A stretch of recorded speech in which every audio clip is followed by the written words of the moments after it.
ಒಂದು ಸರಿ ತಿಂದರೆ ಮತ್ತೆ ಮತ್ತೆ ತಿನ್ನಬೇಕು ಅನ್ನೋ ಅಷ್ಟು ರುಚಿ ಈ ಚರ್ಮುರಿ. ಈ ರೀತಿ ನೀವು ಮನೇಲೇ ಮಾಡ್ಕೊಂಡು ತಿಂದರೆ ಹೊರಗಡೆ ರೋಡ್ ಸೈಡಲ್ಲೆಲ್ಲ ಹೋಗ್ಬಿಟ್ಟು ತಿನ್ನೋ ಅವಶ್ಯಕತೆನೇ ಇರಲ್ಲ. ಅಷ್ಟು ರುಚಿಯಾಗಿ ನಾವು ಮನೇಲೇ ಮಾಡ್ಕೋಬೋದು. ತುಂಬಾ ಸಿಂಪಲ್ಲಾಗಿ ಈಸಿಯಾಗಿ ನಾನು ಚರ್ಮುರಿ ಯಾವ ರೀತಿ ಮಾಡೋದು ಅಂತ ತೋರಿಸ್ಕೊಡ್ತಾ ಇದ್ದೀನಿ. ಮಿಸ್ ಮಾಡದೆ ವಿಡಿಯೋನ ಕೊನೆವರೆಗೂ ನೋಡಿ. ವಿಡಿಯೋ ಇಷ್ಟ ಆಯಿತು ಅಂದರೆ ಪ್ಲೀಸ್ ನಮ್ಮ ಚಾನಲನ್ನು ಸಬ್ಸ್ಕ್ರೈಬ್ ಮಾಡ್ಕೊಳ್ಳೋದನ್ನ ಮರಿಬೇಡಿ.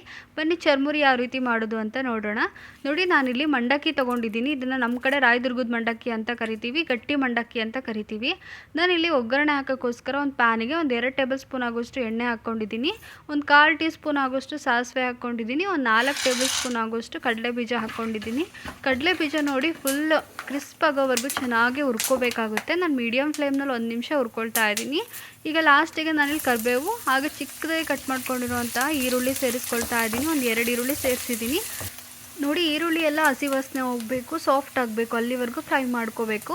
ಇದಕ್ಕೊಂದು 1/4 ಟೀ ಸ್ಪೂನ್ ಆಗೋಷ್ಟು ಅರಿಶಿಣದ ಪುಡಿ, ಒಂದು 1/4 ಟೀ ಸ್ಪೂನ್ ಆಗೋಷ್ಟು ಹಿಂಗನ್ನ ಹಾಕ್ಕೊಂಡು ಚೆನ್ನಾಗಿ ನಾನಿಲ್ಲಿ ಮಿಕ್ಸ್ ಮಾಡ್ಕೊಳ್ತಾ ಇದ್ದೀನಿ. ಇದಿವಾಗ ಚೆನ್ನಾಗಿ ಫ್ರೈ ಆಗಿದೆ. ಇದಕ್ಕೆ ನಾನಿಲ್ಲಿ 1 ಕ್ಯಾರೆಟ್ನ ಈ ರೀತಿ ನೀಟಾಗಿ ತುರಿದ್ಬಿಟ್ಟು ಹಾಕ್ಕೊಳ್ತಾ ಇದ್ದೀನಿ. ಹಾಗೆ ರುಚಿಗೆ ತಕ್ಕಷ್ಟು ಉಪ್ಪನ್ನ ಹಾಕ್ಕೋಬೇಕು. ನಾನಿಲ್ಲಿ 1 ಟೀ ಸ್ಪೂನ್ ಆಗೋಷ್ಟು ಖಾರದ ಪುಡಿ ಹಾಕ್ಕೊಳ್ತಾ ಇದ್ದೀನಿ. ಸ್ವಲ್ಪ ಕಟ್ ಮಾಡ್ಕೊಂಡಿರುವಂಥ ಕೊತ್ತಂಬರಿ ಹಾಗೆ ಒಂದು ಅರ್ಧ ಹಚ್ಕೊಂಡಿರುವಂತಹ ಟೊಮೊಟೊನ ಹಾಕ್ಕೊಳ್ತಾ ಇದ್ದೀನಿ.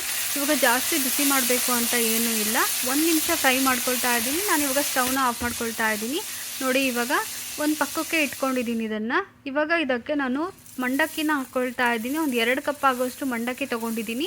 ನಿಮ್ಮ ಮನೇಲಿ ಜಾಸ್ತಿ ಜನ ಇರ್ತೀರಿ ಅಂತ ಹೇಳಿದ್ರೆ ನೀವು ಜಾಸ್ತಿ ಒಗ್ಗರಣೆ ಮಾಡಿಕೊಂಡು ಮಂಡಕ್ಕಿ ಜಾಸ್ತಿ ಹಾಕ್ಕೊಂಡು ಕಲಿಸ್ಕೋಬೇಕಾಗುತ್ತೆ.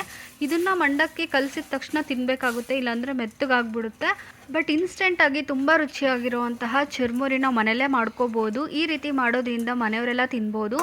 ಅದೇ ಚುರ್ಮುರಿನ ಹೊರಗಡೆ ಹೋಗಿ ತಿನ್ನೋದ್ರಿಂದ ಅಷ್ಟು ಹೈಜಿನಿಕ್ ಅನಿಸಲ್ಲ. ಬಟ್ ಅದೇ ರುಚಿ ಬರೋ ಥರ ನಾವು ಸ್ಟ್ರೀಟ್ ಸ್ಟೈಲಲ್ಲೇ ಯಾವ ರೀತಿ ಚುರ್ಮುರಿ ಮಾಡೋದು ಅಂತ ತೋರಿಸ್ಕೊಟ್ಟಿದ್ದೀನಿ.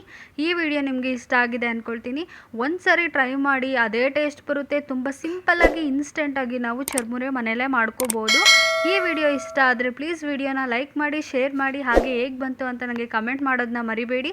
ನಮ್ಮ ಚಾನಲನ್ನು ಇನ್ನೂ ಯಾರೆಲ್ಲ ಸಬ್ಸ್ಕ್ರೈಬ್ ಮಾಡ್ಕೊಂಡಿಲ್ಲೋ ಪ್ಲೀಸ್ ಸಬ್ಸ್ಕ್ರೈಬ್ ಮಾಡ್ಕೊಳ್ಳಿ. ಹಾಗೆ ನನ್ನನ್ನು ಸಪೋರ್ಟ್ ಮಾಡ್ತಾ ಇರಿ. Thanks for watching.